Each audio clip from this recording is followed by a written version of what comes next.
Patrícia Teló poderá ser internada em casa de acolhimento. Ex-tiazinha revela do que vive hoje. Léo Lins e Felipe Prior são absolvidos por seus crimes. Ator de As Panteras mantinha mulher em cativeiro. Corpos dos Mamonas Assassinas são exumados e descoberta surpreende todo mundo. O Whindersson Nunes é acusado de só querer dinheiro público. Essas e outras no nosso Rolinho de Notícias agora no ar.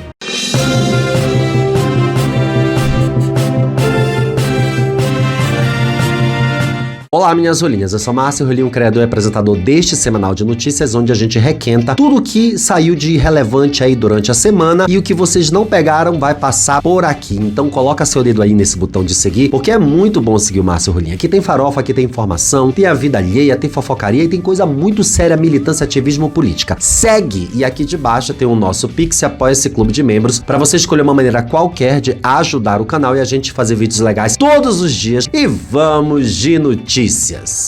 Afastado. Abrindo, como sempre, com o bloco político, a Polícia Federal afastou temporariamente o ex-deputado federal Eduardo Bolsonaro do cargo de escrivão. A portaria da PF determinou também que ele entregue, no prazo de 5 dias úteis, a carteira funcional e a arma de fogo de propriedade da corporação ao chefe imediato. A decisão publicada no Diário Oficial da União levou em conta as faltas não justificadas de Eduardo Bolsonaro, que tá lá na gringa, né, nos Estados Unidos, desde o início de 2025. Fujão medroso. Em janeiro de 2026, a PF determinou o retorno imediato ao cargo de escrivão, sob o risco de providências administrativas e disciplinares cabíveis. Ele não retornou, obviamente, porque ele é um frouxo cagão e não volta pro Brasil porque sabe que vai ser preso. Ele estava afastado da corporação enquanto exercia o mandato de deputado federal. O mandato do Eduardo Bolsonaro foi cassado em dezembro do ano passado. Nós demos aqui. Foi cassado pela mesa diretora da Câmara dos Deputados por excesso de faltas. Agora ele tá bem ferrado.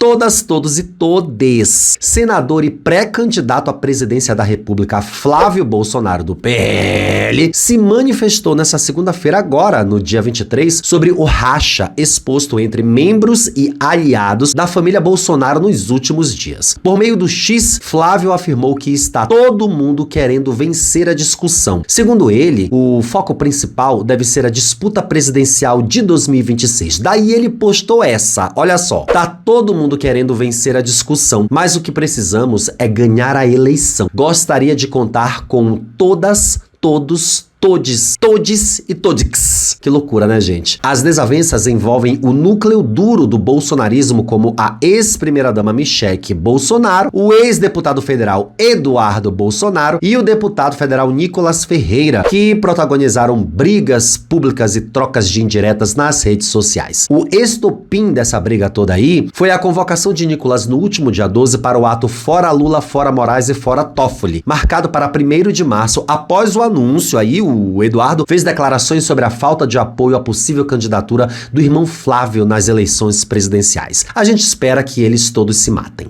Dinheiro público. A suplente Samantha Cavalca, na Câmara Municipal de Teresina, criticou o humorista e empresário e youtuber Whindersson Nunes por suposta irregularidade no contrato da Tron Robótica, que é uma empresa a qual ele é sócio fundador e criador. E esse contrato é com a Secretaria do Estado de Educação do Piauí, tá? A fala da vereadora foi concedida durante uma entrevista ao blog Hora Piauí na última semana. Ela disse o seguinte: vamos combinar que o Whindersson era muito engraçado lá no início, agora ele só pensa em correr atrás do dinheiro público. Assistam ao vídeo. Combinar que o Whindersson era muito engraçado lá no início, agora ele só pensa em estar atrás do dinheiro público. E que me assustava muito ser um contrato com a educação, porque eu não entendia como o Whindersson pode ser referência de alguma coisa.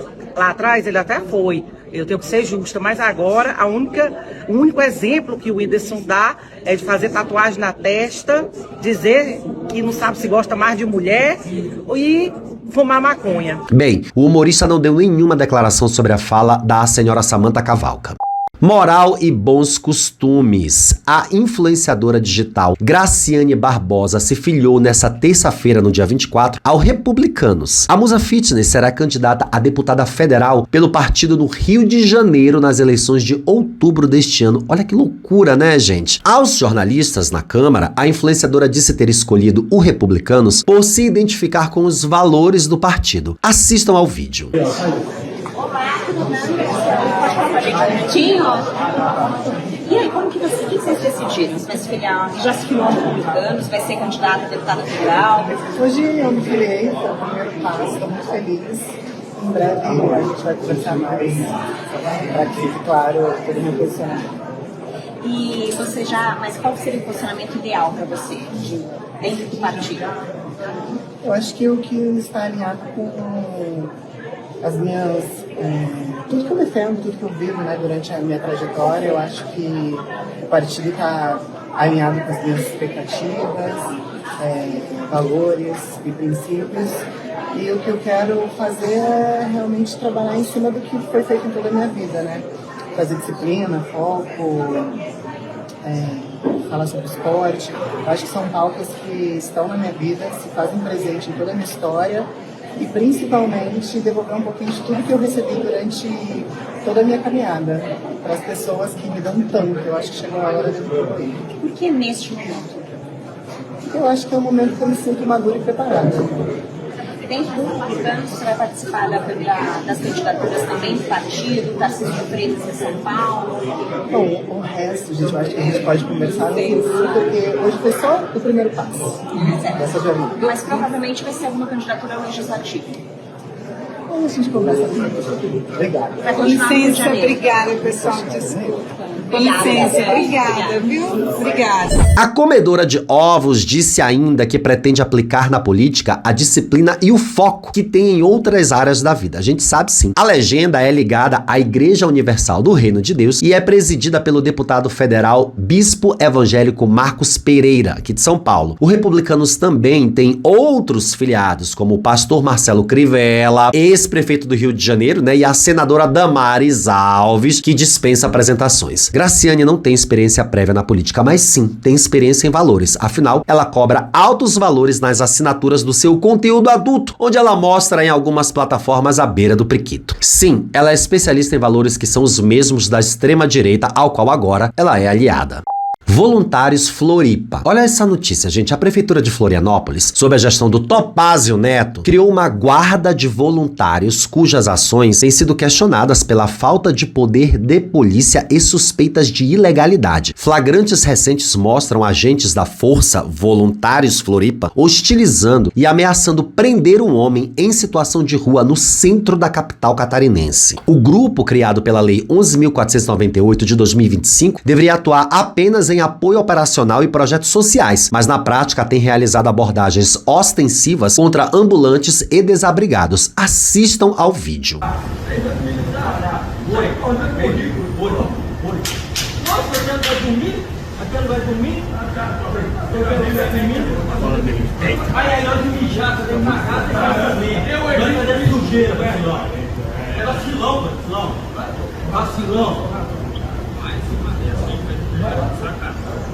Mais uma dessa.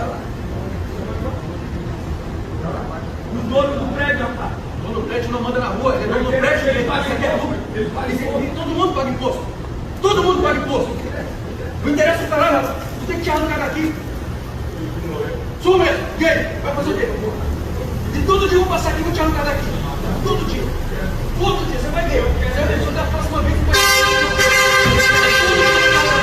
Todo dia eu vou passar aqui. Vou te mostrar. Se o poder público manda aqui.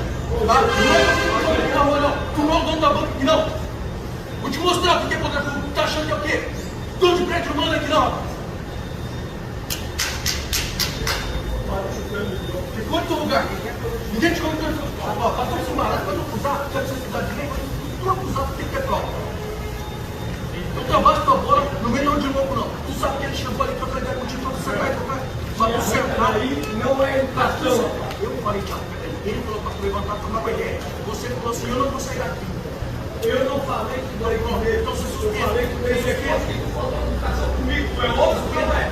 O Ministério Público de Santa Catarina analisa o caso após a denúncia de usurpação de função pública. Especialistas alertam que a medida fragiliza o controle estatal sobre a segurança. Tinha que ser em Santa Catarina.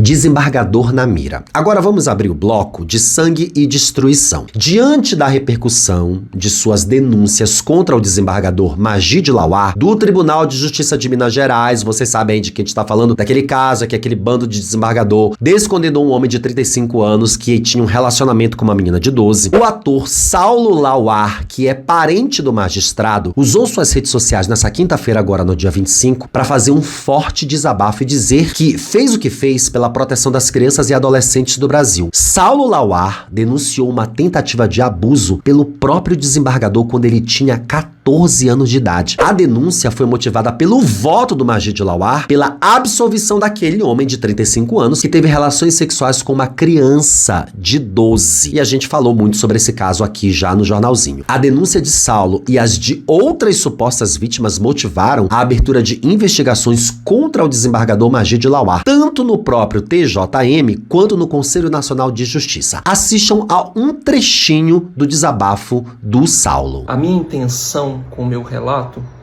foi prestar apoio a uma insatisfação coletiva diante de uma decisão judicial que todos já conhecem.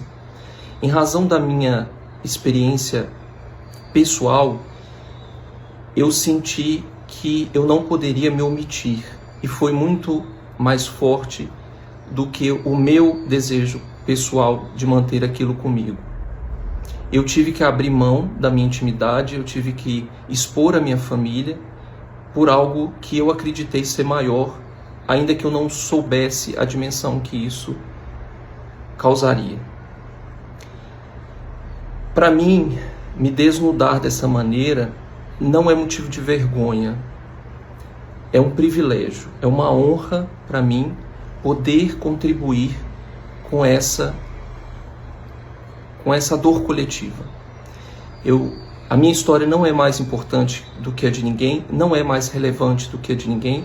Todas as pessoas têm dores muito profundas, têm histórias muito difíceis para contar.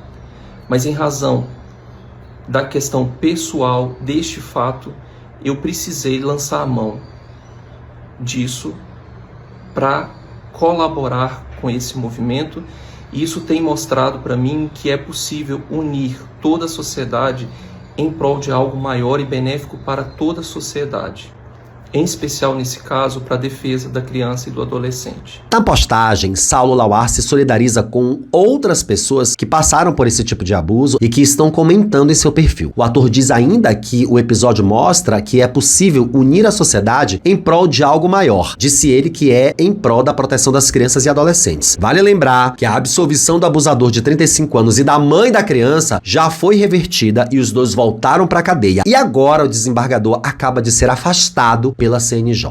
Nunca falha.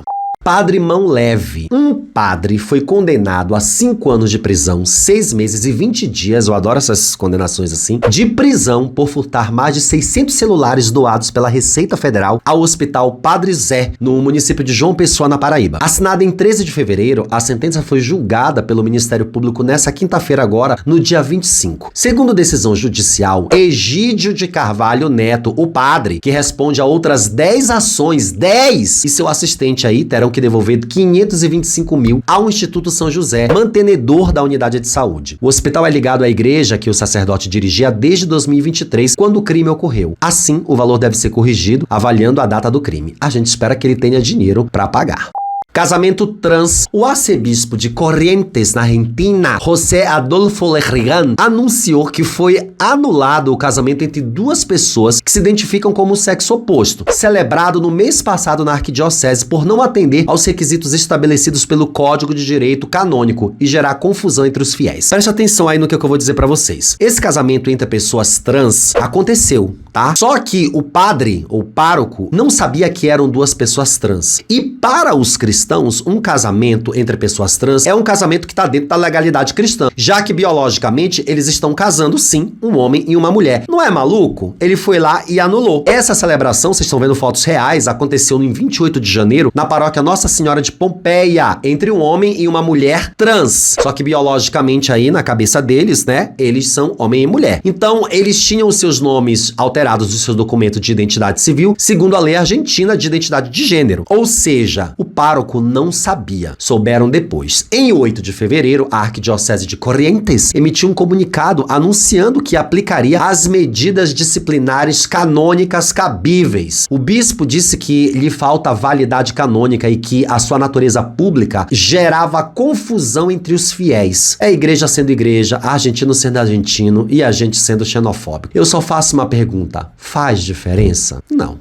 Trans no esporte. A Câmara Municipal de Londrina, no norte do Paraná, votou nessa quinta-feira, no dia 26, em caráter de urgência, um requerimento para vetar a participação de uma jogadora trans na semifinal da Copa Brasil de vôlei feminino, que foi, sediada aí na cidade. A competição aconteceu nessa sexta-feira, no dia 27, e é organizada pela Confederação Brasileira de Voleibol, a CBV. O requerimento foi proposto pela vereadora Jéssica Ramos Moreno, do PP, conhecida como Jessicão. Nome de sapatão, né? Olha ela, que solicitou que o caso fosse discutido com urgência na sessão ordinária realizada na quinta-feira, na Câmara Municipal. No requerimento da gata, ela cita nominalmente a atleta Tiffany Abreu, minha querida seguidora, uma amada jogadora de muito talento, que joga no Osasco de São Cristóvão Saúde, que se preparava para enfrentar o Sesc Rio de Janeiro Flamengo na sexta-feira às 18h30 no ginásio de esportes Moringão, em Londrina. Jessicão alega que o objetivo do requerimento é fazer com que seja cumprida uma lei municipal promulgada em 2024 que proíbe a participação de atleta identificado em contrariedade ao sexo biológico de seu nascimento em equipes de times esportivos e em competições e eventos de disputa de modalidades esportivas na cidade. Houve a votação sim. Tiffany jogou pelo seu time na noite de sexta-feira. A assessoria da Tiffany informou que não vai se manifestar sobre o caso, pois o campeonato é realizado pela CBV e não pelo Poder Executivo ou Legislativo de Londrina. Não cabendo a eles nenhuma decisão, está certíssima. A Confederação Brasileira de Voleibol, a CBV, disse em nota que está adotando todas as medidas cabíveis para garantir sim a participação de Tiffany em todos os outros jogos futuros. Tiffany deveria estar na seleção brasileira, mas a transfobia fecha as portas. LGBT no Senegal. Vamos pra gringa agora. O cerco contra a população LGBTQIAPN+, no Senegal, pode ficar ainda mais sufocante. O primeiro-ministro do país, Ousmane Sonko, anunciou nessa terça-feira agora, dia 24, uma proposta de lei que amplia a punição para relações entre pessoas do mesmo sexo. Caso seja definitivamente aprovada, a nova legislação dobrará a pena máxima prevista atualmente, elevando para até 10 anos de prisão a condenação para quem for enquadrado por atos contra a natureza, expressão usada historicamente para criminalizar a homossexualidade. Durante a declaração no parlamento, Sonko foi direto ao defender o endurecimento da norma. Disse ele: qualquer pessoa que cometer um ato contra a natureza será punida com pena de prisão de 5 a 10 anos. Bem, hoje o artigo 319 do Código Penal senegalês já prevê detenção de 1 a 5 anos para relações consensuais entre pessoas do mesmo sexo. A proposta altera o texto para deixar explícito que qualquer ato sexual ou de natureza sexual entre duas pessoas do mesmo sexo constitui um ato contra a natureza, ampliando ainda mais o alcance repressivo da lei e condenações. A data da votação final ainda não foi divulgada. Trambiqueira! Vocês lembram aí da Alicia Ludmiller Veiga? Até temos um vídeo inteiro sobre ela aqui que a gente fez nesse canal, que é aquela ex-aluna de medicina da Universidade de São Paulo, que confessou o desvio de quase R$1 milhão arrecadados pela comissão de formatura de sua turma. Ela roubou o dinheiro e dava golpes também em loterias. Então, ela foi condenada novamente nessa terça-feira, agora no dia 24, por aplicar um golpe na lotérica onde tentou recuperar o dinheiro perdido. Segundo a Justiça de São Paulo, na época, ela apostou cerca de R$193 mil na Loto Fácil e resgatou os bilhetes sem pagar. Com a decisão, ela deve responder por estelionato e pode aí cumprir 3 anos de prisão em regime semiaberto. Além disso, ela deve reparar o dano de R$192.908,47, valor que deverá ser corrigido e acrescido a juros. Alice ainda pode recorrer da sentença. Segundo o responsável pela lotérica, que acusa ela de golpe na época, a ex-estudante foi ao estabelecimento e encomendou R$891.500 em bilhetes da Loto Fácil. Até que naquela tarde, os funcionários perceberam que ela queria pagar uma quantia muito grande em Pix agendado, o que não é permitido, tá? Houve aí uma pequena discussão e ela desistiu das apostas. Naquele momento, porém, os funcionários já haviam apostado 193 mil e Alicia teria saído e levando os bilhetes sem pagar. A aluna, ainda de acordo com o dono da unidade, era sua cliente desde abril. Fazia apostas altas na casa de 10 mil, quase que diariamente, e tinha a confiança dos funcionários do local. E ela fazia essas apostas com dinheiro da galera lá da faculdade. Conforme a justiça, Alice aplicou o golpe na lotérica para tentar recuperar o dinheiro desviado da comissão de formatura da sua turma, esta a qual ela vai se formar. Procurada pela reportagem do Metrópolis, a defesa da ex-estudante, representada pelo advogado Sérgio Giolo, informou que irá recorrer da sentença, como ela recorreu da outra vez. 400 homens e um bebê. Bonnie Blue afirmou estar grávida após ter relações sexuais com 400 homens em um único dia. A influencer e produtora de conteúdo adulto compartilhou nesse domingo, no dia 22, a notícia nas redes sociais, junto com um vídeo em que mostra a missão. A equipe da jovem de 26 anos alegou que os homens não usaram proteção enquanto tentavam quebrar aí o seu recorde mundial. Aparentemente, a gravidez era um dos objetivos desse desafio dela, tá? Ela queria ficar grávida. Disse ela: tenho esperança de que, quando tantos espermatozoides são lançados em direção aos meus ovários no meu período mais fértil, um deles consiga vencer essa corrida. Amiga, foram 400, né? Homens. Um vídeo publicado recentemente em seu canal no YouTube mostra a Bonnie fazendo um teste de gravidez, depois de revelar que estava na cama por não se sentir bem. A gente entende que ela não se sentiu bem depois disso, claro. Após o anúncio da gravidez, jornais internacionais destacaram que existem contradições no vídeo publicado da influencer. Tá? O teste de gravidez usado por Bonnie exige que, para ser positivo, tanto a linha de controle menor quanto a linha de gravidez maior precisam aparecer de forma visível. No vídeo, a linha de gravidez da janela maior está claramente visível, mas, aparentemente, não a linha na janela de controle menor. Sendo assim, o teste estaria inválido. Além disso, Bonnie disse que precisou perguntar ao ChatGPT, claro, o que fazer em seguida. Muito bem. Ela então decidiu pagar por um exame particular, porque não pretendia pôr os pés em um prédio do NHS, que é o Sistema Saúde Público do Reino Unido. Amiga, se com 400 gozadas você não engravidou, esquece, não vai rolar. Exumação. Agora vamos para o bloco de celebrities, que é o que a gente mais gosta. Os corpos dos integrantes da banda Mamonas Assassinas, Dinho, Bento Renotto, Samuel Reoli, Juro Hazek e Sérgio Reoli foram exumados 30 anos após o trágico acidente aéreo que vitimou os 5 jovens no auge da sua fama. A exumação marcada para a última segunda-feira, no dia 23, se deu, segundo a família de um dos artistas mortos, com um propósito muito maior. Os restos mortais dos músicos serão cremados, visando a criação do Jardim Bioparque Memorial Mamonas. O jardim será implantado no Cemitério Primaveras, em Guarulho, da região metropolitana de São Paulo, local onde eles estão sepultados. Uma 6ª vítima da tragédia aérea ocorrida em 1996, o segurança Sérgio Saturnino Porto, também foi enterrado no local. Não há nenhuma informação se haverá exumação dos restos mortais desse homem que atuava como segurança da banda. A iniciativa da criação do jardim integra um conceito que propõe uma nova forma de homenagem póstumas, em que as cerimônias utilizam as cinzas resultantes da cremação juntamente com sementes de espécies nativas ali da região. Os moradores do município poderão utilizar as cinzas de seus parentes queridos para plantar árvores naquele jardim. Uma das coisas surpreendentes foi que a jaqueta usada por Dinho foi encontrada intacta e será preservada pelo seu primo. Que linda homenagem!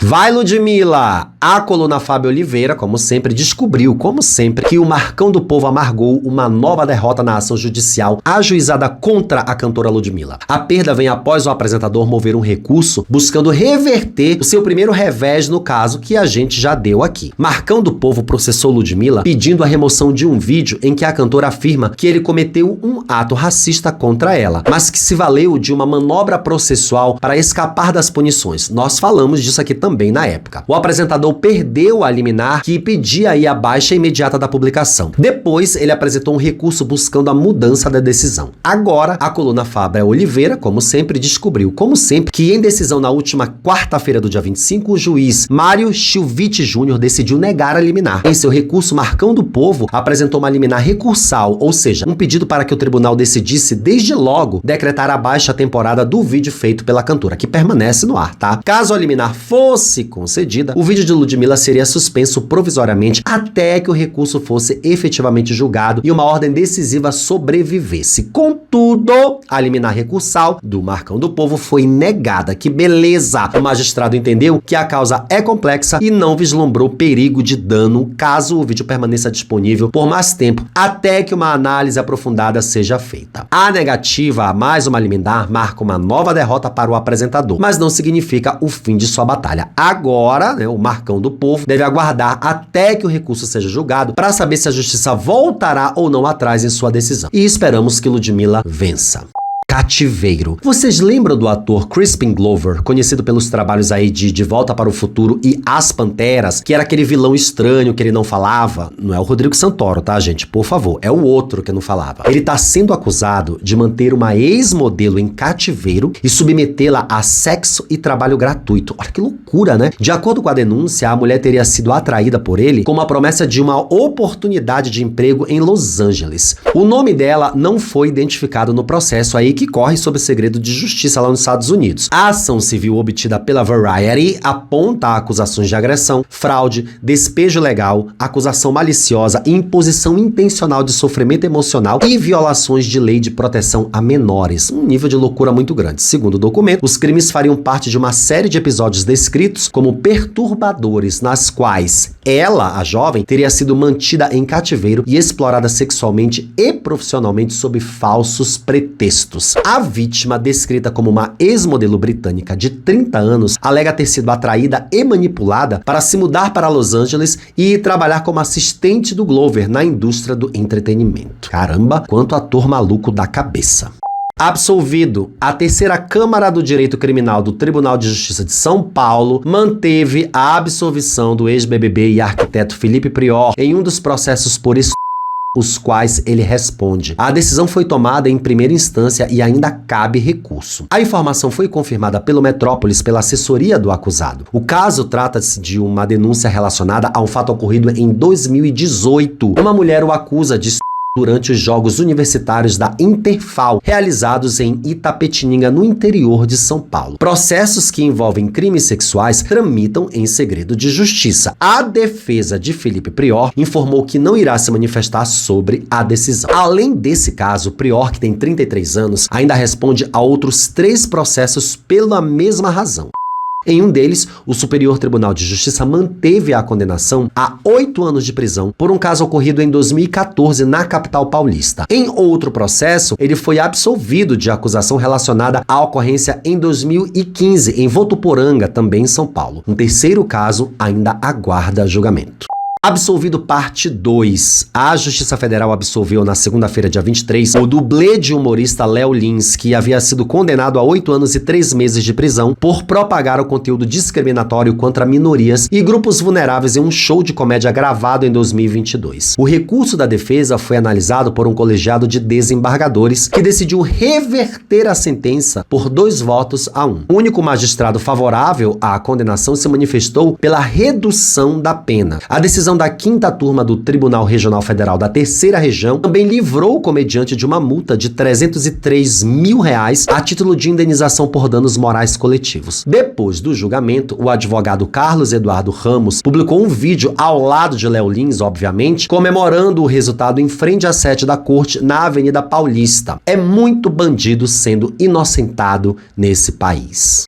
Demitido. O influenciador Lucas Souza, ex-participante da Fazenda, utilizou suas redes sociais para fazer um desabafo após ser demitido na manhã dessa segunda-feira, no dia 23, e eu nem sabia que ele trabalhava. Ele apresentava o Link Podcast, que eu também nem sabia que existia, e disse que foi surpreendido com a demissão. Lucas Souza apareceu chorando nos stories do Instagram e falou sobre o assunto. Assista o vídeo. Minha gente, bom dia. Desculpa aparecer assim, chorando aqui nos stories, mas eu preciso compartilhar isso com vocês. Hoje, como qualquer outro dia, eu acordei, vim trabalhar na Record. Quando eu chego no trabalho, o doutor me chama com a minha decisão, com a minha demissão para eu assinar. Eu nunca fui demitido na vida, gente. Todo mundo sabe que eu tenho várias coisas militares. Eu sou um profissional extremamente capacitado, esforçado. Questão do horário. Simplesmente chego na Record, demitido. Fui demitido sem nenhuma justificativa, sem nenhum motivo, simplesmente porque não faço mais parte do projeto. E sabe o que eu tô sentindo? Eu tô me sentindo tão desrespeitado, gente. Porque eu não tive oportunidade de me despedir dos meus colegas de trabalho. Eu não tive a oportunidade de me despedir da minha equipe, que todo mundo gosta muito de mim. E, mano, olha só o absurdo, sabe? E todo mundo sabe que eu tava ali por amor, porque a remuneração pra mim nem compensava. E eu tava fazendo com tanto amor, tanta vontade, sabe? E ser assim, mandado embora sem nenhum A, nenhum B, nenhum motivo aparente, sabe? Com muita dedicação, chegando horas antes do trabalho. Gente, me desculpa, sabe? Tô me sentindo muito desrespeitado.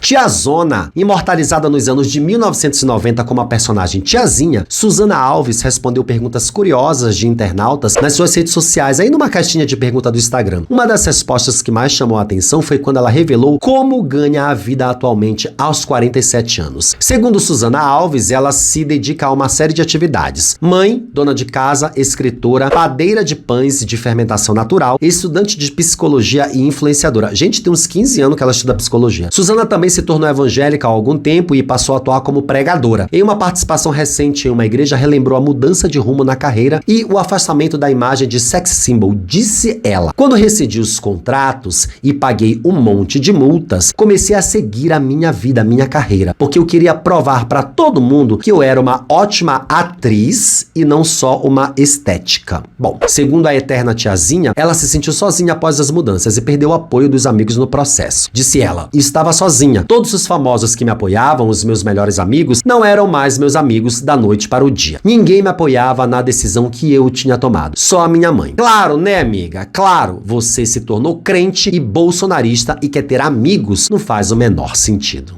Internação. A gente encerra essa edição com uma situação que ninguém esperava que acontecesse. A influenciadora Patixia Teló, que é uma menina trans com deficiência, teve a sua vida analisada pelo Ministério Público agora, recentemente, que estuda a possibilidade de encaminhá-la para uma casa de acolhimento. A informação foi divulgada pelo seu cuidador nessa quinta-feira agora, no dia 26, em vídeos publicados em suas redes sociais, bem como nas redes sociais do influenciador Carlinhos Maia. Em uma das gravações, Patixia afirma: o juiz chegou aqui para me levar. Já Carlinhos questiona a medida e reage à possibilidade de acolhimento institucional, dizendo que não tem como adotá-la e que acha injusta a medida cautelar. Patixia Teló é uma influenciadora digital e figura pública do norte do Brasil, tá no auge, teve muito sucesso. Ela é paraense, mas ela é criada em Manaus, vive lá, e conhecida pelo seu carisma, humor forte e representatividade, mas que nunca fez dinheiro por si. Porque, na verdade, outros criadores é que exploram a imagem dela, como o próprio Carlinhos Maia, que a usou em seu rancho para fazer chacota, mas nesse momento dificílimo não presta ajuda psicológica, terapêutica e de forma alguma. Só fica repetindo que ela ficou mais famosa e ganhou um dinheiro, ganhando o dinheirinho dela no reality dele, como se isso fosse verdade. Mulher trans e pessoa com síndrome de Down, ela se tornou um fenômeno aí nas redes sociais, onde soma mais de 1 milhão de seguidores. Mas agora tá numa situação incerta e esperamos que o melhor aconteça para ela. E o melhor certamente é ficar longe do Carlinhos Maia e bem acolhida.